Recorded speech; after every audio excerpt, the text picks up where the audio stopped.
new vegan. Good morning, everybody. I'm here outside Heels department store in London's Tottenham Court Road. I'm Becky Sunshine and I'm here with Tom Dixon. Good morning. Hey. We are here to celebrate the 5th annual Festival of Light, which happens at Heels. And Tom, this building is quite an amazing place and somewhere that you've had a long history with. Tell us a little bit about that. Yeah, so my first proper job was next door at Habitat, and I had I had an office in just above here actually, and it might be worth having a look. Oh yeah, well this building's full of really interesting history. Well, it's a kind of amazing, it's 1920s, isn't it?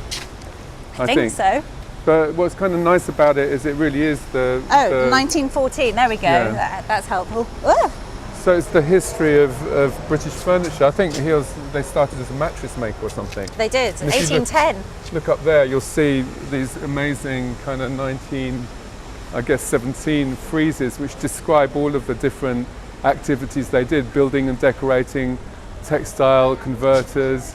And I mean, I love that as a kind of, not just a shop, but a place that designs and makes stuff, right? So they've got the longest standing expertise in retail in furniture still going. So you had quite the view from your office as well. Yeah, my office was literally above the bedding maker's sign there, right? So and across the street we can see the post office tower. Yeah, so it's proper London. Telecom, it's British Telecom. Yeah, you can see the British Telecom tower, yes.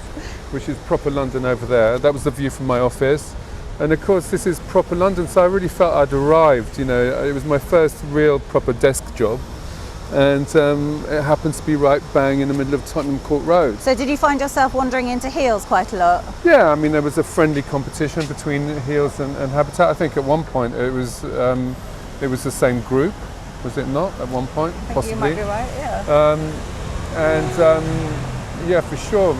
You know, there was a rivalry there, but I was very sad to leave that office. The whole of the headquarters moved to the East End, and I felt like my heart had been ripped out. So it's nice to be back, and it was, you know, one of the early adopters of the new label that I set up after I left Habitat. Yeah. So actually, Heels is. Well, I'm going to inspect the window. Oh yeah, let's go look at your window. Yeah, absolutely. So let's talk about your spring lights, because actually these are this silver version is an exclusive for Heels, is it not? Yeah, and I think, you know, it's you know, for the last 6 months we've not really been able to show stuff. In general, we'd have been normally at Light and Build in Frankfurt, we'd have been in Milan showing these things for the first time. So it's kind of nice to have a proper shop window rather than show something on Zoom, you know. So in fact, you're watching it on Zoom anyway, but we're here. Social distancing, and it's a real shop in a real road in the middle of the centre of the British furniture industry. So that's good. So Spring Lamp is a new version of something we launched last year in Milan, and Spring. You know, we did it in white and in gold last year, but the silver colour is the Spring steel as it comes. You know, so it's an Aurora finish. And we've got it rotating here. My ambition is to make it into a fan eventually, but this is just for display. So I'm just testing out the aerodynamics of it. Have you been lying underneath it just to see how it feels? Yeah, well, you have to rotate it really fast, which feels kind of dangerous. Yeah, for it to move any air. So I need to tilt the blades a bit. Right. But the Spring Light is really something that we made with the intention of not having to ship large volumes of air, you know, so it flat packs into pretty much a pizza box, a big pizza box, American-sized pizza box, and can make maybe 3 or 4 different shapes as you kind of extend it out of the box. So the influence is variously Chinese lantern frames, umbrellas, and slinky toys. Oh, well, we're going to actually head into the store now, so let's have a more detailed look. So listen, the other thing I just wanted to say to everybody who's watching is to know that Tom and I are going to maintain social distancing for the duration of our chat. Sorry. We only have to be 1 metre, actually. Okay. And also just to say that the Heels store that we're now entering is in fact closed to the public at the moment, which is why we're allowed to be here and without masks. So just wanted to make that really clear. Let's go this side, shall we? So, Tom, in celebration of the Festival of Light, I mean, I think it's sort of quite fitting that it's you that we're celebrating with today. The luminous one. The luminous one, exactly.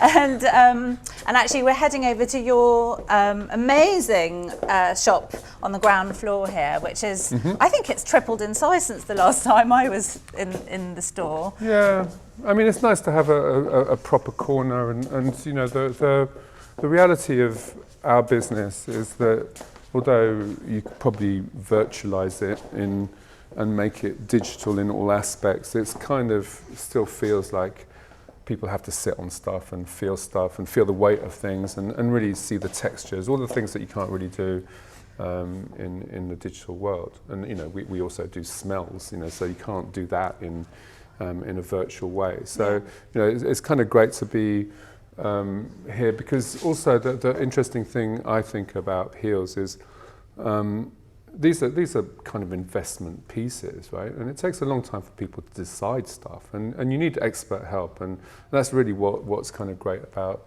our partnership with Heels, is that we get the people that have lived and breathed, you know, furnishings for, you know, and absorbed the history. And they're expert in selling this kind of stuff. But it also aligns really nicely with what you do in terms of craftsmanship and the sort of the truth of materials and the way in which you manufacture things. Yeah, and a kind of British heritage, which you know is hard to describe, but you kind of feel it in terms of the attitude towards, you know, materials and to manufacturing processes. So I like the history, which is described on the front of the building. I like the heritage, and I like the knowledge of the sales force, really. And this is one of your early retail stockists here. Yeah, I mean, they always supported us from fairly early on. I mean, so, you know, I've had many lives as a designer. You know, a previous one was much more handmade, a more, you know, plasticky era when I was trying to be a plastic industrialist. Then my 10 years in corporate life at Habitat, and this brand is what, 18 years old.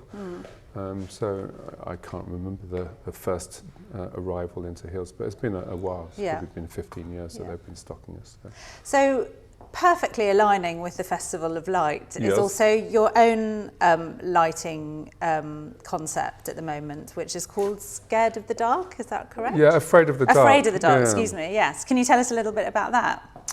Well, you know, we have to, just like Heels, think of a new way of talking about this subject, which always comes at this time because the nights get longer, people are starting to prepare for Christmas, and you know, I was just thinking a bit more about, not so much about selling the lamps, but more about how people don't feel very expert in lighting spaces. So I like the idea that Halloween was coming up and you could do something about... And the clocks are changing this weekend as well in the UK. So the dark is coming, and people, you know, I think lighting is seen as an expert field, and people don't feel very confident in it. So the Afraid of the Dark kind of title was more to try and say, don't be afraid of the dark. But it's quite an easy kind of tagline to actually talk about how you illuminate spaces and try and dispel people's you know, fear of how you use lighting, you know, which is really what we do day in, day out. And it's not that scary, honestly. Are you talking about really a domestic setting more than anything, rather? Because I know some of your businesses are sort of more commercial contract. Well, we do a lot. We're odd because we do half into professional. Half of professional sales and half to, you know, people's houses, right? So, you know, we sell a lot into clubs and hotels and restaurants and boats and all kinds of environments through architects and interior designers. But even the interior designers, they see lighting as pretty much a specialist craft, and there is a different profession, which is lighting designer. But I think there are a few, you know, relatively simple, you know, formulas and tricks that you can do to get better lighting in your house. And you know, I think the revolution which is happening at the moment in the engineering, which is really to do with LEDs, is kind of a fascinating moment for people to be able to have more light without using more power. So for those who may be watching who are not familiar, who are not in the industry, could you explain a little bit about what LED lighting is? Because I know you've designed special LED lights, bulbs for some of these. Well, lights. we're both wanting and also being compelled to do inbuilt light emitting diodes for all the lights because of government regulations, but also because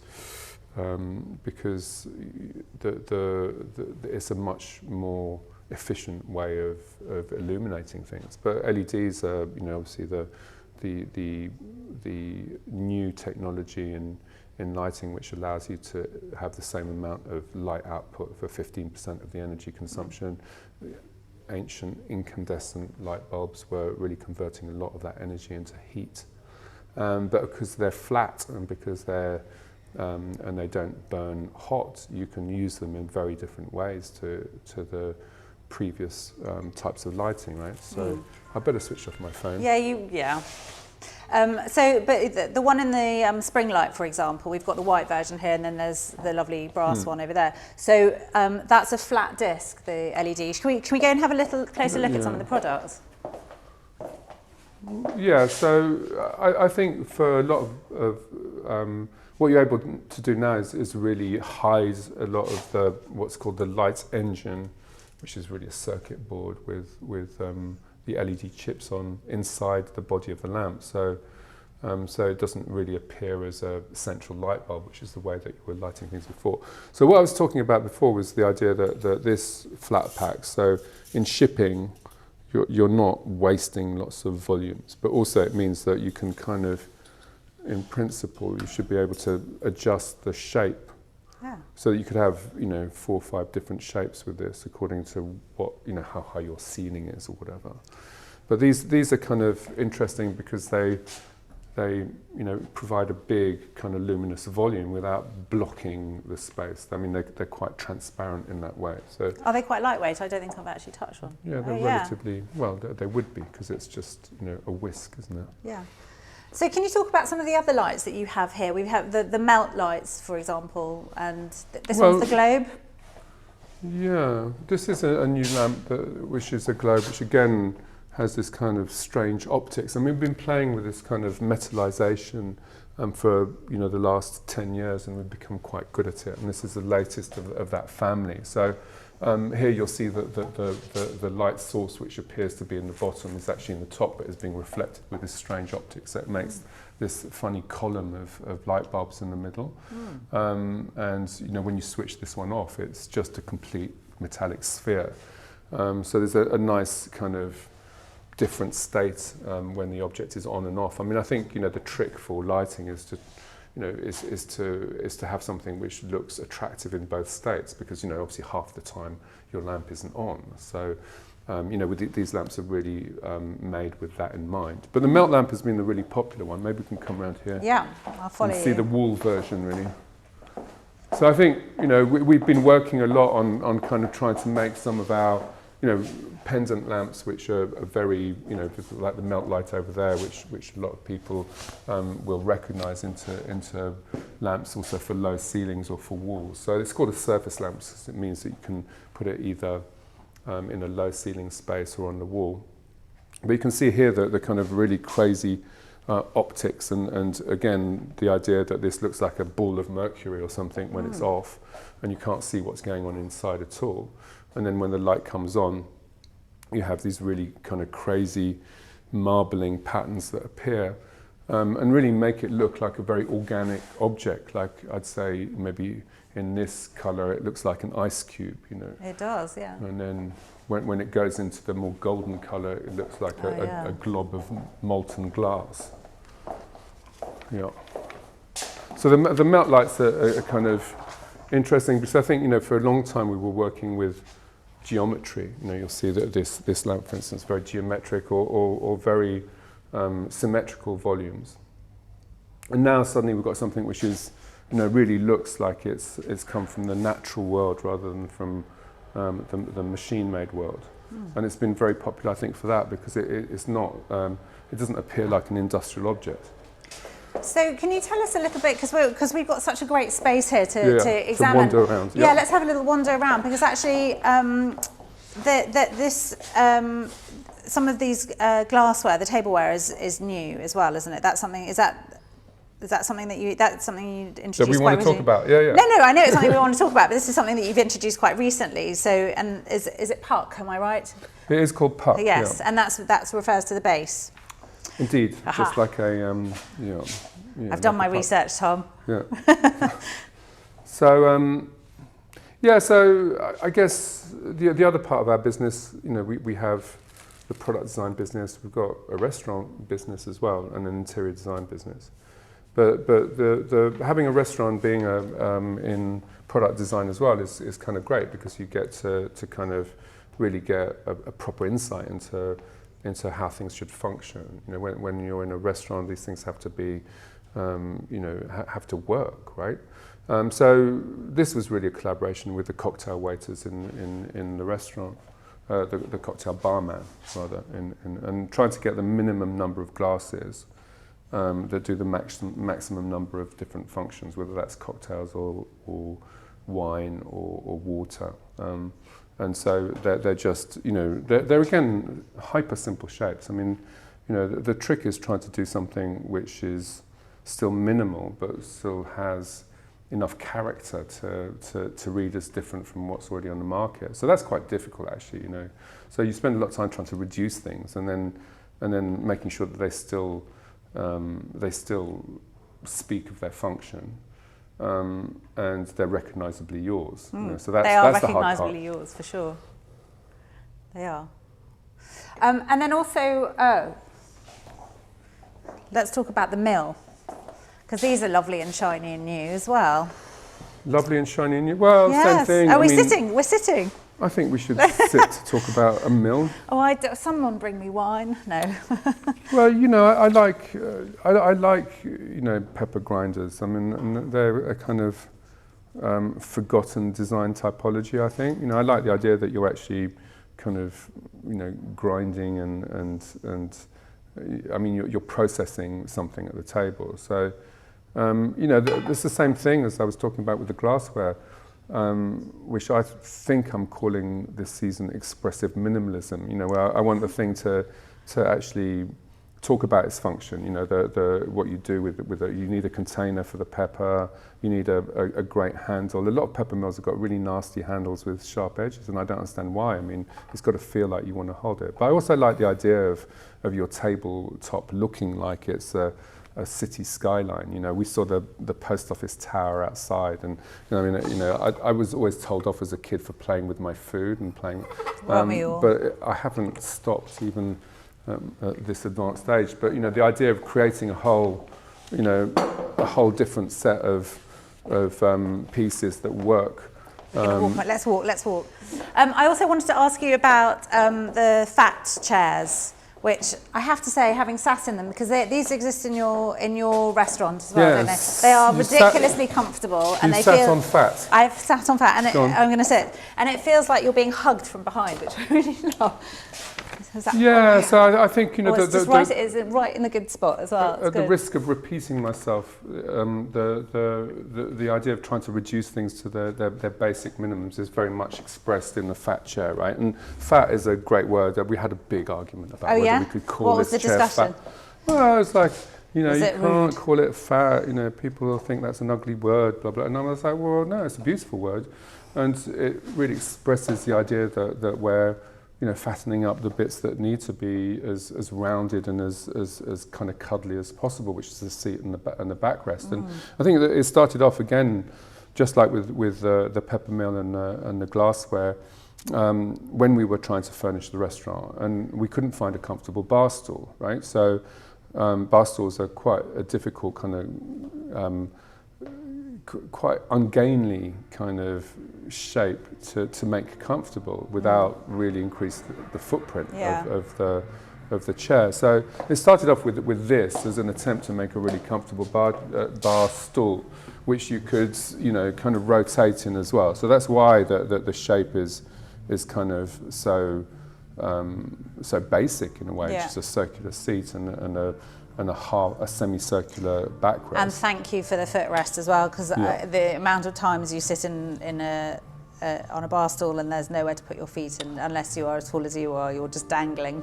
Yeah, well, no, I think it's good to get dangle, but you know, what it is also is to do with how slouchy I am. Yes. Right? So I spend a lot of time moving around. I can't bear sitting static in a chair, and a lot of chairs are made really for, you know, a very kind of straight sitting position is only comfortable, yes, you know, with your lumbar support when you're sitting properly. But I never sit properly. No. And so this chair is made for, you know, sitting sideways and moving around on and leaning on particularly, you know. Yes, it's such a good height. Yeah. So I'm kind of, you know, I'm always dissatisfied with my designs, and I'm always thinking, well, I can improve them. But I quite like the fat range, and there's the lounge chair as well, which isn't here, I don't think, which is also particularly slouchy. And we've just added a sofa and a chaise longue because it's working so well. And what's kind of nice about them is that you can kind of do, we can't do this today, but you can do love seat. Oh yeah. You know, so there's a nice kind we're not allowed to sit, but yes. Nice way that you can kind of line them up because they're all. Oh, and that velvet is lovely as well. Really nice. So that's the well-named fat. Should we go over to your wing back and have a sit down over here? I think. I'm really obviously. I mean, it goes without saying, Tom, that this is not the year that any of us had in mind. And how have you been? I mean, how have you been as a as a studio? You're worried how about are me. you, Tom? Yeah. No, how have you been as a studio? How's it been? Has it affected the way in which you design? Is it giving you interesting new ideas? Are you going down different paths? What has it meant to you apart from? Well, you know, obvious? it's been a kind of hyper challenging time. You know, specifically to do with. Everything coming to stop. You know, the restaurant was particularly harsh, you know, because, you know, the restaurant trade, you know, closed overnight. I mean, we saw it coming because we've got suppliers in China. So, you know, we had early warning, you know, when we saw what was going on there and how severe it was and production was stopping. And then we've got a restaurant and a shop in Milan as well. So we kind of knew then, because that was the next one of the dominoes, right? We knew it was coming, but there's nothing you could do. So it had a kind of tsunami effect, and it was very hard to be prepared for the very abrupt closing down of all the restaurants and workspaces. I mean, obviously, from a design and probably selling perspective, you can do a lot online. But we've got a big building in the middle of London, and it's, you know, closing the restaurant kind of ripped the soul out of it. I mean, you'd forgotten how the noises that start at 6 a.m. or 5 a.m. when people are baking, and the smells of the bread and the people coming through every day just stopped completely. You suddenly had this kind of ghost building. So I you know, it felt very harsh. We did a good job of getting people to work from home. We had to put some people on furlough. But, you know, for me personally, I was getting very kind of, you know, frustrated at home until I found a greenhouse on the south coast that I could work in. So completely empty space that I could use in lockdown just to make things again. And for me, it's been kind of liberating to get back to actually making things with my own hands, with no people briefing me or nobody to tell what to do, no assistance, no nothing, no materials, no tools. And that was really, you know, actually almost enjoyable. So actually it's been, in that regard, sort of quite productive, would you say? Have you gone down a different path in terms of materials or forms or even product sectors that you might not have anticipated? Well, yes and no. I mean, you know, I refound some old obsessions. Such as? Well, you know, we'd done a lot of bamboo. You know, bamboo at one point when we owned a company called Artec. And so that was something which there was an abundance of in the greenhouse, like loads of bamboo sticks. I have started cutting glass, which is a new passion. So, you know, but I'd done a bit of stained glass, you know, very early on. So that was something that I kind of rediscovered because there's a lot of broken glass everywhere. So it was really just responding to the materials. Stone, chalk, you know, all kinds of things, you know, that are just available. And I started growing stuff as well, like everybody who had a little patch of land. So I've got 90 tomato plants that are just producing fruit at the moment. But it made me think a lot more, I guess, about local production, you know, to get back to the, you know, the narrative of this building, which is that people were able to make mattresses in London and manufacture in London, is something that, you know, I still miss doing, because, you know, I started making things in Notting Hill and then had various studios all over, Olympia, Vauxhall, and I was able to make things and have a business making things in London, which seems so kind of remote now. But actually getting back to making things myself, you know, I think we will try to do more stuff in London come soon. Yes, you do. So I'm just wondering then, as a studio, has something good and interesting come out of design processes with your team of designers? No, I can't say it has. I mean, no, because I think you know, design depends on, you know, particularly in our field, on making maquettes and prototypes and having a direct conversation. I find that, you know, the internet conversations that just don't have the three-dimensionality, for obvious reasons, that you have in real life. And you know, I think design depends a lot on mistakes and happy accidents as well, that are harder to do when you're at a distance, you know. So, I mean, for me personally, it's been very refreshing. I think from a business point of view, you have to constantly keep on readjusting to try and dodge, you know, the lockdowns in different countries. You know, we traveled a lot. I mean, we make things all over the world, right? Wherever we can get things made. And exhibit. And more importantly, exhibit. So, you know, the difficulty for us was really missing the big fairs, Milan and Frankfurt and New York and Shanghai, where the new ideas, which were, I thought, quite strong actually, were, you know, depended on people seeing them in a proper context, not on a screen. So it's set us back, you know, without a doubt. But, you know, what happens in adversity, you've got to be a lot more creative just to survive. And, you know, that's something we always, you know, I started this business, you know, I can remember a meeting in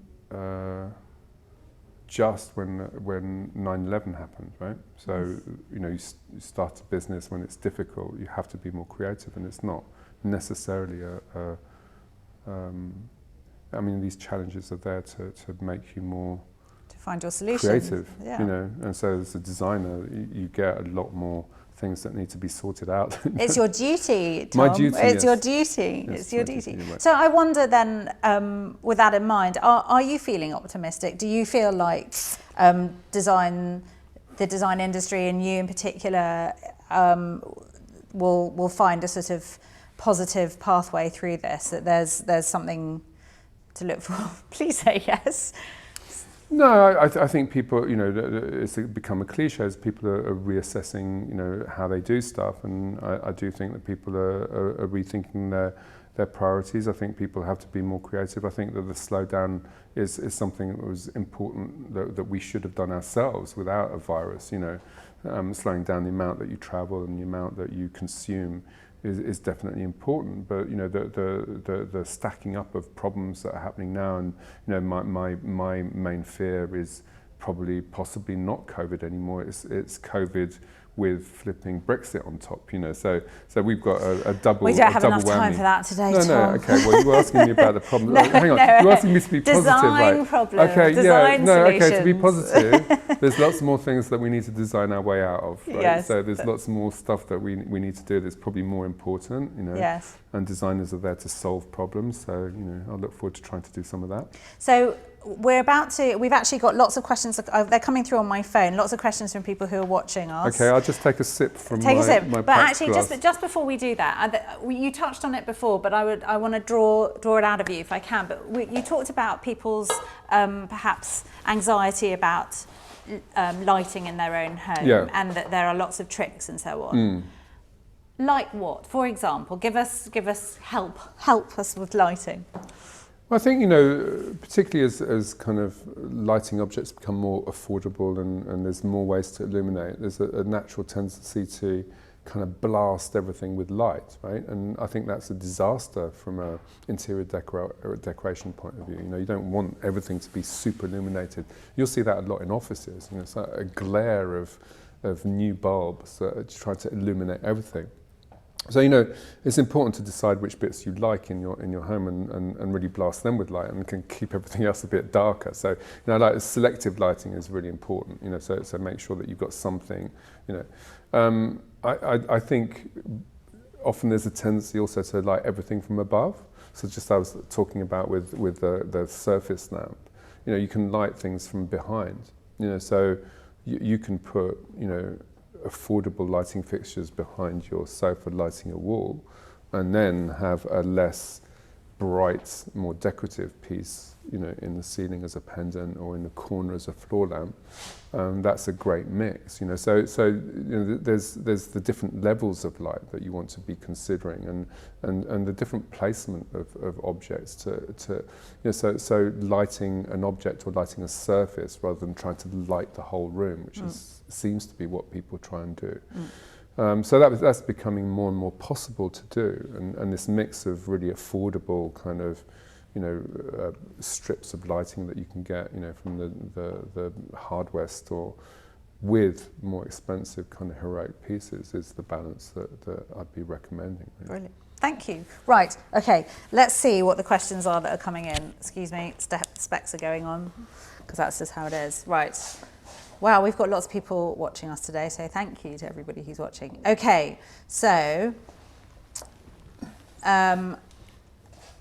Stephanie wants to know what inspired the melt design.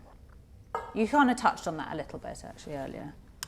Well, yes and no, but there's an odd story there, because it's actually a shape that we found in a factory, and then we started playing with the surface of it. It was in white plastic. It didn't look like a very appealing object, but it was interesting because it was asymmetrical. So the mold existed, right?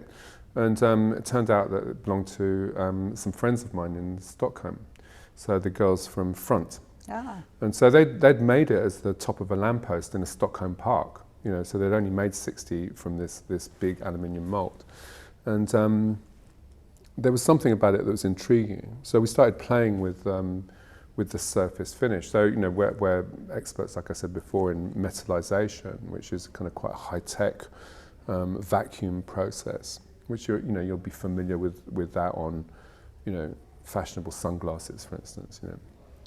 And when we metallized that shape, it suddenly became alive and kind of hypnotic as an object. And it's so it's kind of it was, like I said, a happy accident, which when we're talking about these accidents, if I hadn't gone to the factory, if I hadn't seen this mold, if we hadn't metallized it, it just never would have appeared, and it would have stayed as a lamppost in a Swedish park. I really love it on the stand as well. Oh, that's got a good story as well, because yeah? the first use that we had of melt was at the Sydney Opera House.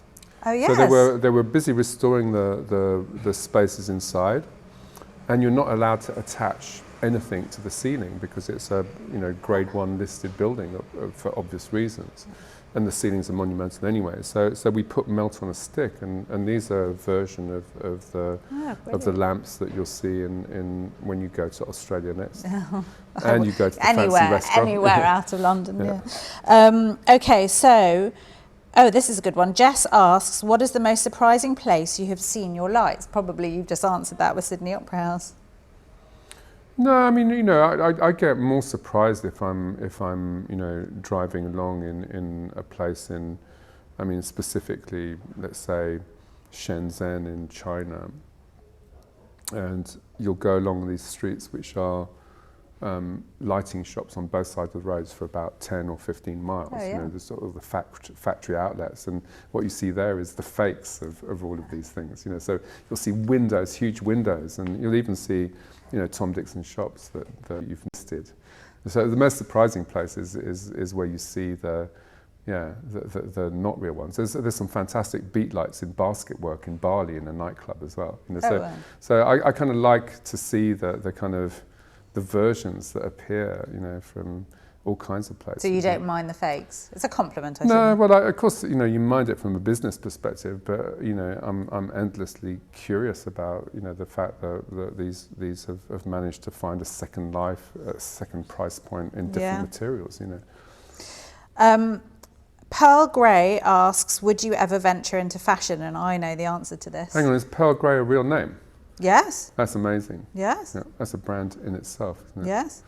Okay. Yeah, I've done some apparel, mainly for the sports brands. I did some things with Lacoste, which worked quite well. I did some things with Adidas as well, and I would definitely. Is there an offer going out there by any chance? I don't know. I mean, it does sound like a great brand, doesn't it? I'm ready. You're ready. But I don't think fashion, more clothing. I mean, I think fashion is a really difficult field, and I don't. We try often, even in the objects, to not be fashionable because it means you'll go out of fashion, and the rhythm in our business is a much slower cycle than fashion, which is an annual cycle. So I don't feel particularly comfortable with fashion, but I do definitely feel comfortable with doing clothing. Okay. Yeah. Okay, if any brands are watching. Tracy asks, would Tom ever teach? He would be amazing. I've done teaching, and I did it at the Royal College for a year, a day a week, and it was amazing. But I think you need to devote yourself a bit more. You have to properly commit. If you're going to teach, and I'm always a bit of a commitment phobe. So yeah, is that another offer going on? I don't. I've no idea. Possibly, I don't know. There's some job offers rolling in here. Oh, Rose asks, if I was to buy one investment piece, which product describes Tom's legacy best? Oh, really? That's got to be a question to you. Well, then it's got to be something like. I mean, I should say so. Well, possibly the wingback chair, but I might go S chair. Okay. There isn't one here, I'm afraid, but that's pretty classic. Yeah, I'd probably go S chair. More museums. Which has it? Yeah. It's a shame we don't have one here to illustrate for those who are not familiar with it, but anyway, it looks like a letter S. What else have we got? We've got, Sophie asks, is there a dream interior project you'd really like to work on? Because you've done some extraordinary interiors. I'm kind of, I'm going to name drop now, right? Let's do it. I did meet the Queen, right? And I had, 30 seconds with her to ask one question. And I said, why, would you consider some contemporary design? And this was in Buckingham Palace, yeah. And she said, I don't think that's appropriate, do you? So that was it. That was my moment. That put you in your for place. my dream design project. But I mean, more realistically, the one that we saw outside, the post office tower, the rotating restaurant, would be a dream project. Yeah. I have a memory of going up there when I was, I guess, 6 or something, and it got closed down because of the, the threats from the IRA, I think, at the time. And it's got the most astonishing view, and it's a crazy bit of 60s architecture, and I've always loved a rotating restaurant, and it's a fantasy space, isn't it? So, yeah. I mean, I can point at that one. I mean, that's probably more achievable than Buckingham Palace, right? Never say never, you never know. Simon asks, do you prefer designing lighting over furniture? Where does your heart lie? I think lighting is definitely a typology which is exciting at the moment because of what we were talking about earlier, which is really the big changes in engineering. I think for design to be really exciting, you need something to change. How people live, or manufacturing technology, or materials science. You need something to shift for it to be fresh again, right? And furniture is a great thing because it sticks around for a long time. But I think people are quite conservative in furniture choices. It would probably be more fun to be a furniture designer in the early 60s when affordable plastic was just coming in.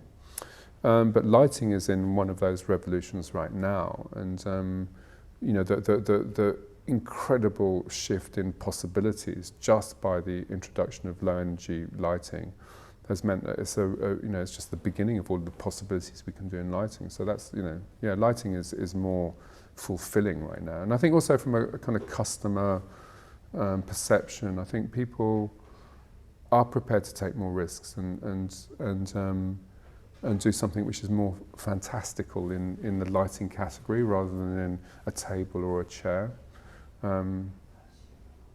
Yeah, so it's going to be lighting. I have a question actually, another one.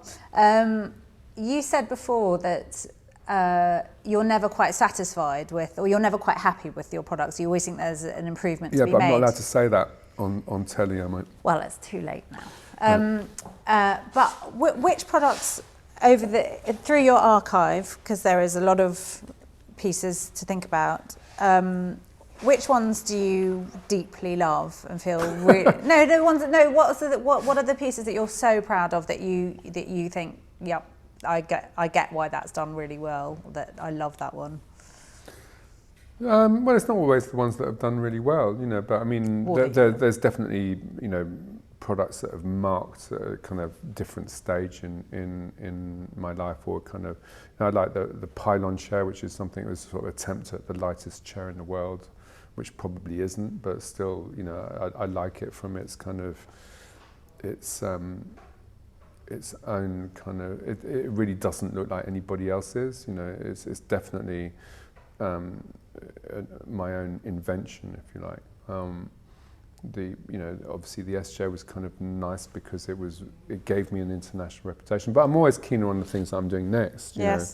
And there's definitely some things which are going to land here in this spot quite soon that I feel quite interested in. There tend to be actually a bit more systems. So we've got a collaboration with a technical lighting company called Code, which is a kind of a system for technical lighting. We've got a table system called Mass, which is fantastically expensive, but it's made in England, and it's in bright polished brass, which are the beginnings of an idea. And will those pieces make their way to Heels?